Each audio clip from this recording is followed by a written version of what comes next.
you know. It's more about an image. This thing of being seduced into believing one is what you make yourself to believe you are. So, you want to be a rocker? Study the moves. Jerry Lee Lewis, buy some blue suede shoes, twitch your head like Carl Perkins, shake your booty, talk a sock to it, get the image in line, boy, the image in line. It's all over the street, and you can't buy the time, you can't buy the bebop, you can't buy the slide. You got the fantasy blues with no place to hide. You invent a character when you're a child, right? You invent a self, a character, a person, a rock and roll star, whatever, you know, a folk singer, whatever you're doing. And you do that, and if people like it, then that's who you are. I mean, I think we're faced with a dilemma now that's terrifying. We can just get rid of you altogether and make you an image. You know? In fact, we'd prefer the image to the human being. You know? We'd rather watch you on television than talk to you. How could this happen? Oh, this ain't the way it's supposed to be. Look at me! Everything was topped off. I had fingertip control, push button flush. And now I'm quaking like there's some sudden whirlpool at my feet. Oh, where do I stand? Solo, Leathers. Simple solo. Cut away in oblivion. And I was moving now. I was stalking myself, and I couldn't stop. I mean, I've known Americans who've gone over to Europe and become European, but I don't know. I don't think I could ever do that. I belong here. I mean, it made me understand the nature of being tied to a culture, you know, that you can't get away from, you can't get out of it, you know. This is my home. Don't make fun of my home. I was born and raised here, and I'll die here. I love it.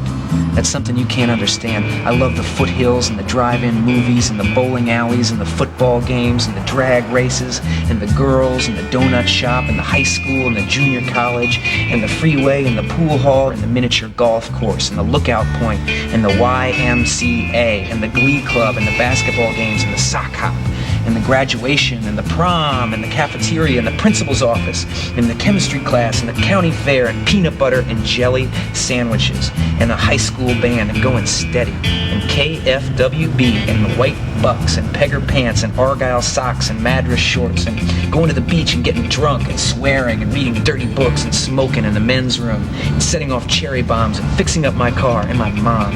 I love my mom most of all, and you creeps aren't going to take that away from me. You're not going to take that away from me because I'll kill you first. I'll kill every one of you if it's the last thing I do. I went to his family's home, and he showed me the horses and the avocado trees. I remember this camper because to me it was very foreign.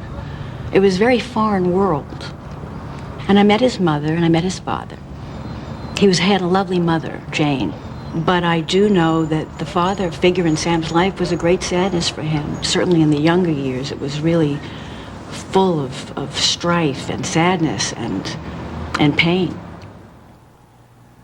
My heart was pounding just for my dad coming back.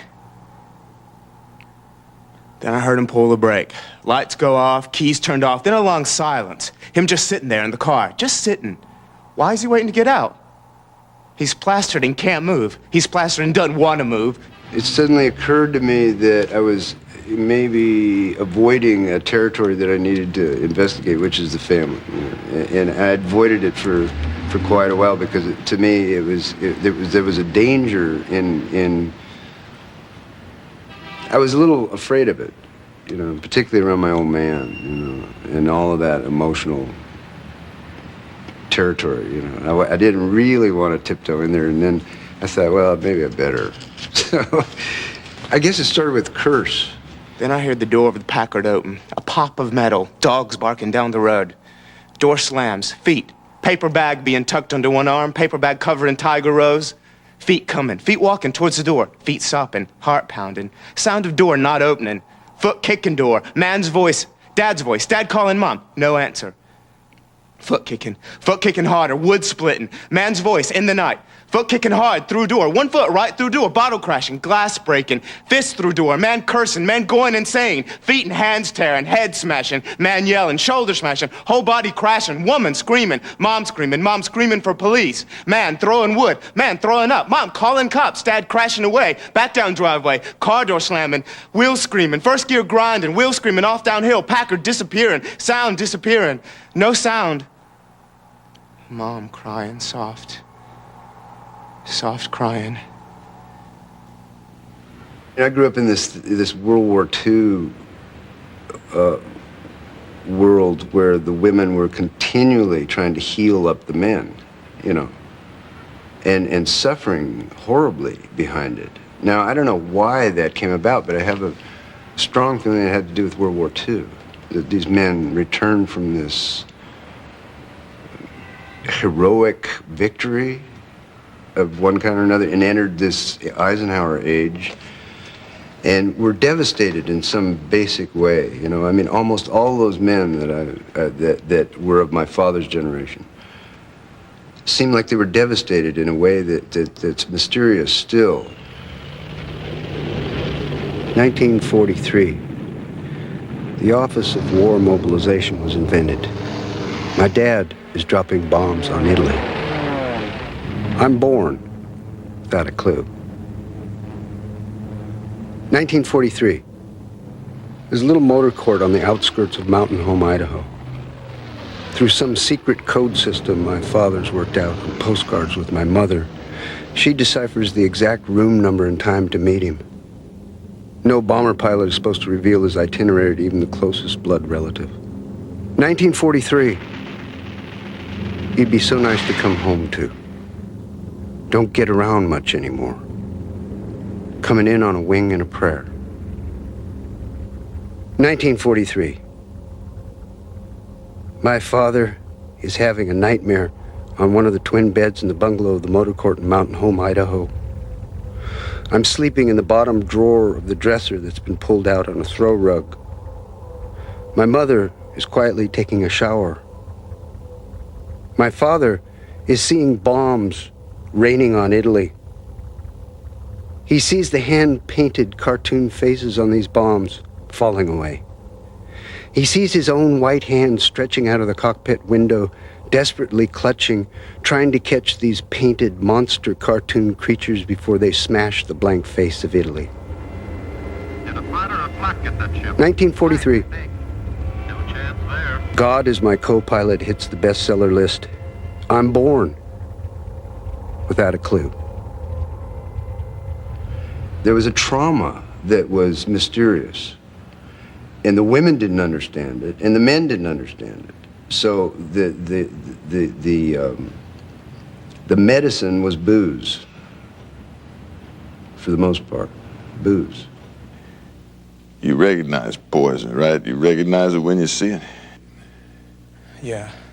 Yes, you do. I can see that you do. My poison scares you. Doesn't scare me. No. You're either growing up or you're lying. See, I never saw my old man's poison till I was much older than you, much older, and then you know I recognized it. How? Because I saw myself infected with it. That's how I saw me carrying it around, his poison in my body. You think that's fair? I don't know. What do you think? You think I asked for it? What is it anyway? You're thick. You're really thick. You know, I watched my old man move around. I watched him move through rooms.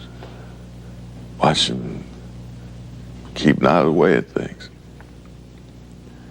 Out of the way of my mother. Away from my brothers. I watched him on the sidelines. Nobody saw him but me. Everybody was right there, but nobody saw him but me. He lived apart. Right in the midst of things. He lived apart.